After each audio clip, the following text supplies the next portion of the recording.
Is Xbox gonna reveal a new console in June? Is Microsoft gearing up for more acquisitions? And Xbox just had its best month ever. Here are 5 quick things going on in the world of Xbox this week. Let's discuss. So a couple weeks ago, the gaming community was in mourning. They were very, very sad over the death of E3. E3, if you're not familiar with, is a huge gaming convention that went on for many, many years in the summer. But the good news is that Xbox is still holding a summer showcase for themselves. And we know this is gonna be big, right? Because unlike the other 2 platforms like Nintendo and PlayStation, Xbox doesn't do a direct, they don't do a state of play. They save it all for one big, huge marquee event. And now we have a few more details about this mysterious summer event going on. We have a firm date, June 10th on Sunday, 10 a.m. Pacific time. These details come via a special Xbox Wire update on the Xbox website. And we have an official name too. It's an Xbox and Bethesda showcase. Now, if you keep up with Jess Corden and Randall Thor's podcast, earlier, a couple weeks ago, they were theorizing that this summer event was gonna be like basically a Bethesda show. It was gonna be a Bethesda victory lap almost. Which makes sense because obviously since the acquisition, we haven't seen much of anything from Bethesda as far as first party stuff, other than Deathloop, of course, which is not on Xbox right now. I personally feel like we're finally gonna see Redfall gameplay, see it in action, and also get a firm release date for Redfall. We know that it's coming in the summer, so anytime after the showcase, through August, I'd imagine it would release. And the piece de resistance, of course, we're finally gonna see Starfield gameplay. I feel it in my bones. I know a lot of people have been hungry for it, me especially, and there have even been some questions like, is Starfield okay? What's going on with Starfield? I haven't seen much of anything from Starfield except a concept art and this little clip of this robot saying what's up. But again, other people in the gaming community have pointed out that this is Bethesda's MO usually. They showcase their games 6 months out before release, like Fallout in the past, like Elder Scrolls in the past. That's just their thing, you know? Overall, I feel like Xbox and Todd Howard and Bethesda, they're feeling confident about Starfield, and that is very exciting because obviously we haven't seen a new IP from Bethesda in a long, long time. We've seen a bunch of Elder Scrolls, we've seen a bunch of Fallout, we've seen many iterations of those series, but we haven't gotten a new open world IP from Bethesda, and this is it. That's very exciting. There's also been rumors floating around that Xbox sometime this year, I don't know if they're gonna do it with their summer showcase, but sometime this year they're gonna reveal something new in terms of hardware. Obviously that can mean a lot of things, right? It can mean a new controller, a new headset, a new maybe console, a new console refresh coming, a Series X Pro, something like that. But we also know that Xbox has thrown us some surprises in the past. For example, on the 20th anniversary, when they released the Halo Infinite multiplayer a month early. We can maybe see some more stuff from other upcoming first-party Xbox games, like Ninja Theory's Hellblade 2, which everyone was going crazy over, like how good it looked when they showcased it last. Maybe we'll also get some more details on these unnamed game projects that Xbox first-party studios are working on, like Project Dragon, Project Suerte. Me, personally, I want to see some Avowed gameplay. I don't know how far away we are from seeing that. Obviously, Starfield takes a little bit priority over that, but I really want to see Avowed. Again, the Xbox and Bethesda showcase is June 12th. It's a Sunday at 10 a.m. Pacific time. You can watch it on all sorts of platforms like Twitch, YouTube. They have a full list of supported platforms that they'll be streaming from on that Xbox Wire announcement. And if you want to get a little idea of what maybe could be coming hardware-wise to the summer showcase, make sure you stick around to the end of the video. So for those of you who aren't aware, Xbox is a mobile app for iOS and Android devices that allows you to do a couple of cool things. You can chat with people on your friends list, you can initiate downloads from your phone to your console, and you can also use remote play. You can stream your gameplay from your console to your phone. Now Xbox is adding a little bit something extra by soft launching a feature that will allow you to share screenshots, game clips, and achievements in a story format, sort of like you would find in Instagram. This feature is only currently available for Australian users, but Xbox has promised that it's going to roll it out to all Xbox supported regions very soon. This comes as part of a broader effort on Xbox's part to improve game clip sharing and overall DVR functionality. Personally, I'm not sure what the usage rate for this feature is gonna be like. I feel like people get most of their gaming content from the big social media platforms like Instagram, Twitter, TikTok. TikTok is huge right now. And also I feel like the Xbox app in general needs a little bit of love. For example, one of you guys sent me a clip and I tried to open it up. They DM'd me that clip, tried to open it up, and it took forever for the clip to load and play. I just feel like it needs some general love.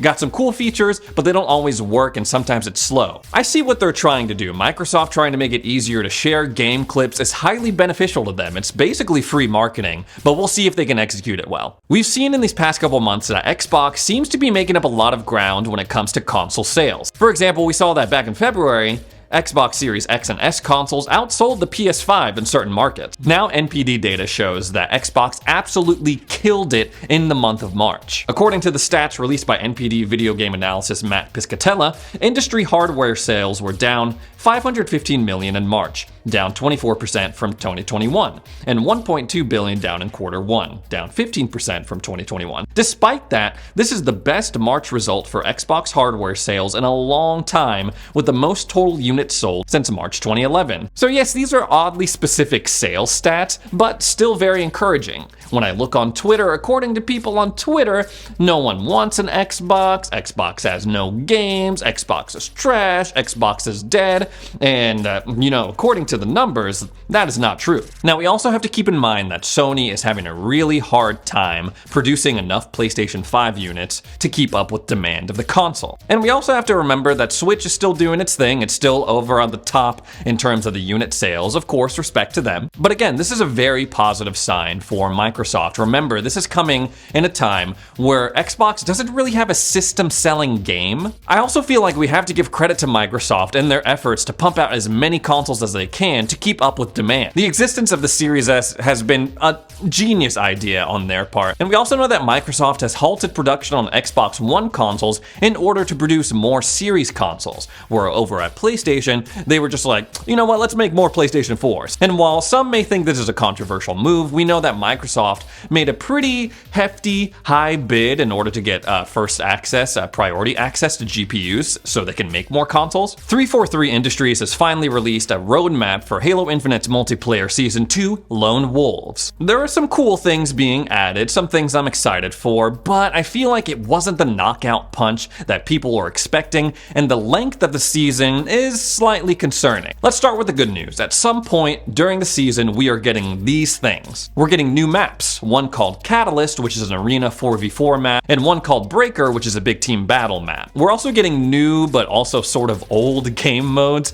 We're getting King of the Hill, Land Grab, and Last Spartan Standing. Now, Last Spartan Standing is, I feel like a lot of people are mistaking it. They're like, oh, it's a battle royale. It's the battle royale for Halo. It is not the battle royale, at least not the one that Certain Affinity is working on. It is just a separate, it's its own separate thing. We're also getting a new 100 tier battle pass system, and we're getting these narrative events later on in the season. We're also getting campaign co-op, mission replay for campaign, Forge mode, and more frequent quality of life fixes known as drop pods, named after the drop pods you would find in Halo ODST. The bad news is a lot of this stuff, you could argue, should have been included with the game when it launched back in November. Season 2 is also going to be 6 months long. It starts in May and ends in November. Honestly, a season that long really makes me miss my Overwatch days. They had an event for like every little thing. They had an event for Halloween, Christmas, Chinese New Year. They had the summer games. They had the anniversary event.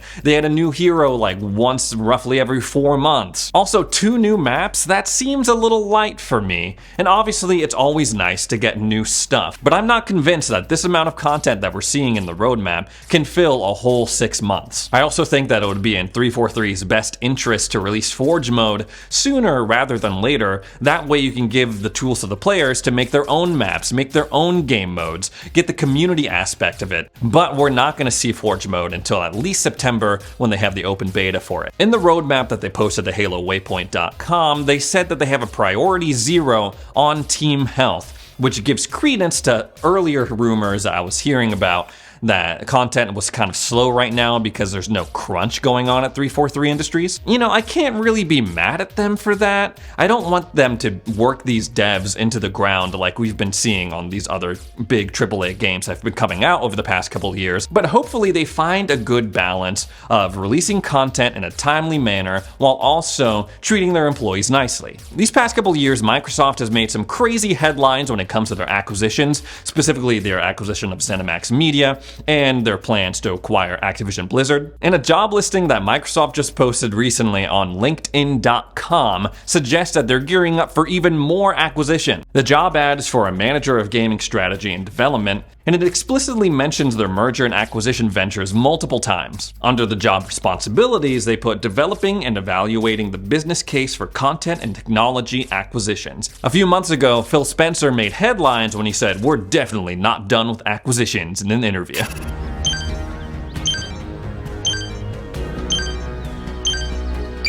Nice. I am maidenless!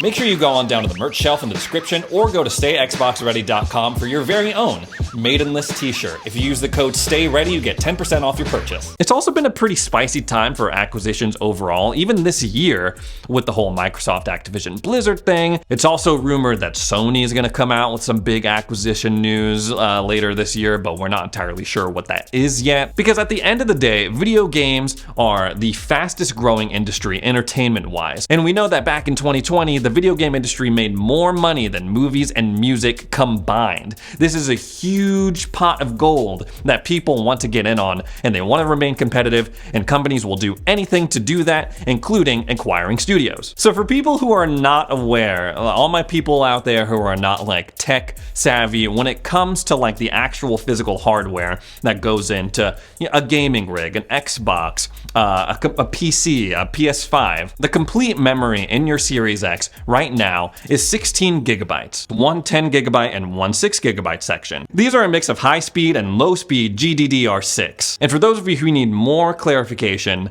memory is a little bit different than storage. Memory deals more with like processing real-time tasks, like having a bunch of tabs open on your computer, or if you're playing an open world game, your rig's ability to process textures while you're exploring the world. So the 16 gigabyte memory is standard in all Series X consoles right now. But Gamer Nexus, more specifically Steve Burke, recently did a teardown of the Xbox Series X dev kit, and he made some really interesting discoveries, including the fact that the dev kit has more than double the memory of a standard Series X. This was a super interesting watch for me. I personally have never even seen an Xbox Series X dev kit. Strangely enough, I have seen a PlayStation 5 dev kit, but not the Xbox one. So in the dev kit, there's 10 GDDR6 sticks on the front and 10 on the back. And that brings the complete memory to 40 gigabytes. And they're all the high-speed version, and they all run simultaneously. They're not segmented off. Now that's obviously insane, right? Because even the top-end GPUs, a lot of them max out at like 24 gigs. In order to get more than 40 gigs of memory, you'd have to spend like upwards of $5,000, maybe even more. And while it sounds cool having an obscene amount of memory on your Xbox Series X, this is something that is more specific to like developers. It wouldn't really be helpful in running games for like the general consumer, the general gaming populace. Developers mostly use it so they can debug the game with uncompressed textures while the game is still unoptimized. Some other interesting things about this, the chassis seemed really similar to the Xbox One console as we knew it. And while it's unlikely that any future Xbox Series consoles will go all the way up to 40 gigs of complete memory, it is an interesting thought to see what they could add to any console refresh coming in the future. And why is that important? Well, it's because I recently sat down and talked with Jimmy Champagne, and he believes a console refresh, a pro version of the Series X, of the PlayStation, is coming sooner rather than later. I know that's hard to believe with all the console shortages going on, but he believes that maybe they're targeting an announcement for the end of this year, holiday of this year, with a potential release as soon as next year, 2024. Also, from a design standpoint, I wouldn't hate it if they made the Series X Pro or Slim or whatever look like this dev kit. Obviously the dev kit, it's not the most pretty, that's not what it's designed for. And yes, like I said, it looks like an old school entertainment system. It also kind of looks like a 1S, and I wouldn't hate it if they brought back this design for the Pro version of the Series X. I also feel like they could do a really awesome job with this design wise if they chose to go all digital, no physical disc edition, or if they wanted to do one like this that's like, oh, we got a digital edition and we also got a physical edition. But again, I really don't know how much of a departure they want from the original design of the Series X, that classic rectangular tower that we all know and love. We'll see.